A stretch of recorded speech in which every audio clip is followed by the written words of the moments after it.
આવ્યા છે। જોરદાર તાળીઓના ગડગડાટ વચ્ચે સાહેબના કાર્યને વધાવીએ। સાહેબનું વ્યક્તિત્વ જ નિરાળું છે। हवा से कह दो कि अपनी औकात में रहे, हम परों से नहीं हौसलों से उड़ान भरते हैं। अपनी बच्चे माननीय प्रेमसिंह ढेलू साहेब आईपीएस પોલીસ અધિક્ષક શ્રી સુરેન્દ્રનગર આપણી વચ્ચે ઉપસ્થિત છે।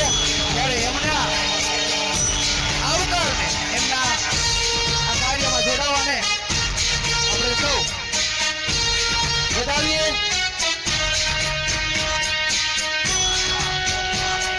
જોરદાર તાલીઓના ગડગડાટ સાથે આપ સૌને વિનંતી કે પોતાનું યથાયોગ્ય સ્થાન લઈ સાહેબના અભિવાદન સત્કારમાં જોડાઈએ।